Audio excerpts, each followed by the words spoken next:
안녕하십니까? 저는 세르비아 노비사드 UBF 박드보라 선교사입니다.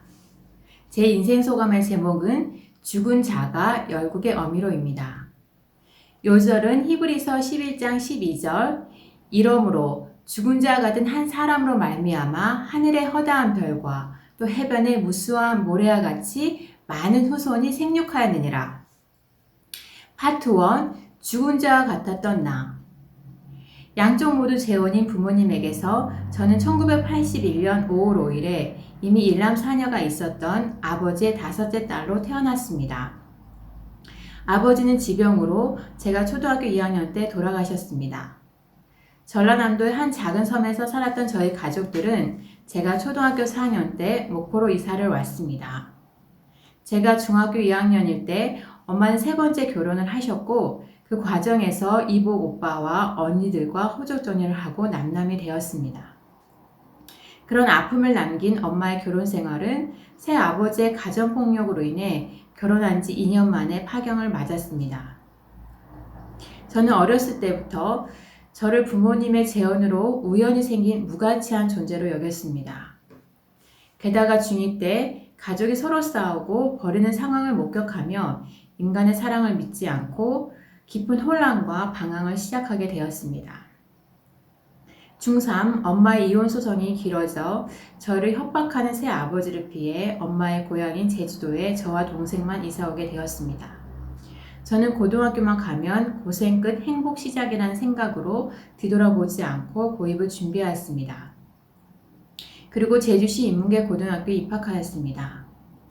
고등학교는 저의 생각과는 달리 대입을 향해 더 치열하게 경쟁하는 삶이었습니다. 그러나 저는 더 이상 그 경쟁을 할 힘도 목표도 없었습니다. 중학교 졸업식 날 처음 술을 마신 후 술을 마신 횟수가 잦았고 언제부턴가는 소주 반병 이상을 마셔야 잠을 잘 수 있을 정도로 내면이 피폐해졌습니다. 점점 학교는 저에게 감옥처럼 느껴지고 이 감옥에서 벗어나고 싶다는 생각뿐이었습니다. 그래서 휴학을 결심하고 담임 선생님께 말씀드렸을 때 담임 선생님은 저에게 정신과 치료를 받으라고 말씀해 주시고 휴학 처리를 해 주셨습니다. 저는 상담센터를 다니며 치료를 6개월 정도 받았습니다. 저는 상담을 받으며 제가 치료됐고 건강해졌다고 생각하였습니다. 그래서 고등학교에 복학하였습니다. 그러나 저는 휴학하기 전에 느꼈던 감정들을 다시 느끼며 제가 치료됐고 건강해진 것은 착각이었음을 깨닫게 되었습니다. 저는 이후 대학 입시에도 실패하고 그 이후 재수도 실패하였습니다. 오후부터 자정까지 편의점 알바를 하고 밤새 술을 마시고 아침에야 집에 돌아가 잠을 자고 다시 알바하는 삶을 살았습니다. 살아있으나 죽은 자와 같았습니다. 파트 2 죽은 자를 살리신 예수님. 저는 2002년 제주 한라대학 작업치료과에 입학하였습니다. 과 신입생 오리엔테이션 때 작성했던 UBF 설문지 덕분에 저는 신입생 성경학교에 참석하게 되었습니다. 저는 그곳에서 밝게 웃는 목자님들을 보며 저도 밝게 웃고 싶은 소원으로 성경 공부를 시작하였습니다. 그때 제 삶에 놀라운 하나님의 일들이 나타나기 시작하였습니다. 디모데후서 1장 7절 말씀을 믿고 전공에 도전할 때 매 학기 장학생이 되었고 과의 왕따였던 제가 1학년 2학기 때는 과대표가 2학년 때는 학회장이 되어 숨어있던 리더십을 발휘하게 하셨습니다. UBF에서도 각종 MT, 수양회, 레크리에이션 사회를 하며 제 안에 숨겨진 기들을 발산하며 인정과 칭찬을 많이 받았습니다. 나를 지으시고 심히 기뻐하신 하나님을 만났을 때는 저의 오랜 숙제였던 존재의 의미를 찾고 드디어 밝게 웃게 되었습니다. 2003년 여름 수양에서 내가 원하노니 깨끗함을 받으라 말씀으로 인생 소감을 써서 발표할 때 나의 죄들을 고백할 때마다 그 죄들이 제 눈앞에서 눈처럼 하얗게 변하여 사라지는 죄사함과 성령 체험을 하게 되었습니다. 엄마에 대한 미움과 엄마처럼 살 것 같은 운명들이 모두 사라지면서 엄마를 용서하고 사랑하는 자가 되었습니다. 또한 하나님은 저를 죄에서 구원해 주실 뿐만 아니라 캠퍼스 목자로 불러주셨습니다. 창세기 26장 2, 3절 이 땅에 유활한 말씀을 저에게 주셨습니다. 작업 치료과라는 비인기과로 인해 제주도에는 직장을 구하기 어려웠고 교수님의 서울병원 인턴 추천으로 서울에 갈 수 있는 상황에서도 하나님의 말씀에 순종하여 제주도에 남도록 하셨습니다. 1년 이상의 하나님과의 씨름 끝에 말씀에 순종하였을 때 하나님은 교수님으로부터 조교제를 받고 조교로 캠퍼스에 유하게 하셨습니다. 2005년 하나님은 내가 나를 사랑하느냐 내 어린 양을 먹이라 말씀으로 저를 캠퍼스 목자로 키워가셨습니다. 그 당시 저와 같은 직장 초년생 자매와 같은 과 1학년 자매를 섬기며 그들을 정욕으로부터 지키고 양육해야 했습니다. 자매들을 섬기며 나는 목자다, 나는 어미다 울며 외치며 투쟁했던 기억이 납니다. 하나님은 그 시간을 통해 양들을 섬기며 오히려 저를 세상 유혹과 정욕으로부터 보호하시고 목자로 어미로 키우셨음을 깨닫습니다. 조교 이후 하나님은 캠퍼스 풀타임으로 저를 사용해 주셨습니다. 2008년에 여름 수양회를 기점으로 섬기던 4명의 자매들이 모두 떠났습니다. 눈에 보이는 아무런 열매가 없음에도 제 마음에는 알 수 없는 기쁨이 넘쳤습니다.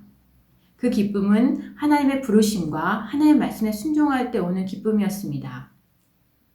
그의 저는 레이기 말씀을 통해 그동안 제 안에 품었던 교수 목자의 꿈을 내려놓고 제 삶을 번제로 하나님께 드리겠다고 결단하였습니다. 또한 룻기 말씀을 통해 보아스처럼 인애를 베푼 삶을 살겠다고 결단하였습니다. 그리고 예레미야 말씀을 통해 하나님 앞에서 베스트의 삶을 살겠다고 결단하였습니다. 그렇게 하나님께 제 인생을 드렸을 때 하나님은 가장 아름다운 삶으로 저를 인도하고 계셨습니다. 2008년 12월 4일 주의 종을 통해 믿음의 가정을 이루고 세르비아 선교사로 가면 어떻겠냐는 말씀을 들었을 때 저는 바로 아멘 하였습니다. 동역자인 아브라함 선교사님은 상처가 많은 목자였지만 인간적인 한계와 조건에도 불구하고 선교사의 부르심에 순종한 것이 너무 훌륭하게 보였습니다. 그리고 그분의 돕는 배필로 저를 택하여 주신 것에 감사가 되었습니다.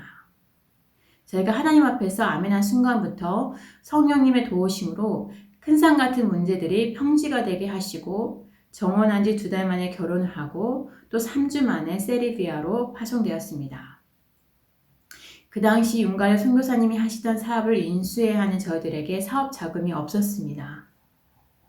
그런 저희들에게 시댁과 제주 목자님들 그리고 세르비아 선교사님들의 지원으로 저는 2008년 2월 28일에 세르비아 선교사로 올 수 있었습니다.